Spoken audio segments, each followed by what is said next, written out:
Fighter jet से गिरा missile और फिर कर डाला बड़ा धमाका। भारतीय वायुसेना के लड़ाकू विमान ने फायर कर दिया ब्रह्मोस मिसाइल। वायुसेना और ब्रह्मोस के हिस्से में आई बहुत बड़ी कामयाबी। ब्रह्मोस ने हासिल किया एक्सटेंडेड मिसाइल का टारगेट।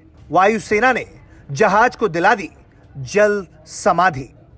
भारतीय वायुसेना ने ब्रह्मोस एयर लॉन्च्ड मिसाइल के विस्तारित रेंज संस्करण का सफलतापूर्वक परीक्षण कर लिया है, जो लगभग 400 किलोमीटर की दूरी पर लक्ष्य को मार सकता है। Su-30 लड़ाकू विमान से प्रक्षेपित किए गए इस मिसाइल ने लक्ष्य जहाज के केंद्र में मारा।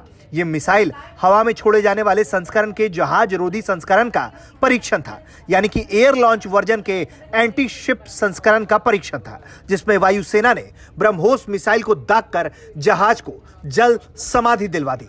यह Su-30 MKI विमान से ब्रह्मोस मिसाइल के विस्तारित रेंज का पहला प्रक्षेपण था। इसके साथ ही IAF ने Su-30 MKI विमान से बहुत लंबी दूरी पर जमीन समुद्री लक्ष्य के खिलाफ सटीक हमले की क्षमता हासिल कर ली है। इस टेस्टिंग के साथ ही भारतीय वायुसेना ने सुखोई फाइटर जेट से जमीन या समुद्र में लंबी दूरी के टारगेट्स पर निशाना लगाने की मारक क्षमता हासिल की है।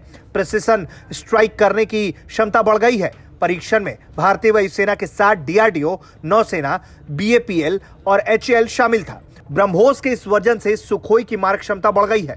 ब्रह्मोस मिसाइल हवा में ही मार्ग बदलने में सक्षम है। चलते फिरते टारगेट को वो ध्वस्त कर सकता है। 10 मीटर की ऊंचाई पर उड़ान भरने में सक्षम है। दुश्मन के रडार को धोखा देना इसे बखूबी आता है। रडार ही नहीं, ये किसी भी दूसरे मिसाइल की पहचान प्रणाली को धोखा देने में भी सक्षम है। इसको मार गिराना लगभग असंभव है। भारत सरकार अपनी टैक्टिकल मिसाइलों की रेंज बढ़ा रही है। भारतीय वायुसेना के 40 सुखोई 30 MKI फाइटर जेट्स पर ब्रह्मोस क्रूज मिसाइलें तैनात हैं। बीते साल 8 दिसंबर 2021 को वायुसेना के लड़ाकू विमान सुखोई 30 MKI में ब्रह्मोस सुपरसोनिक क्रूज मिसाइल के एयर वर्जन का भी सफल परीक्षण हुआ था। ब्रह्मोस सुपरसोनिक क्रूज मिसाइल को पूरी तरह से भारत में ही विकसित किया गया है। इसमें रैमजेट इंजन तकनीक का उपयोग किया गया ताकि इसकी गति और सटीकता को और भी ज्यादा घातक बनाया जा सके। ब्यूरो रिपोर्ट, भारत तक।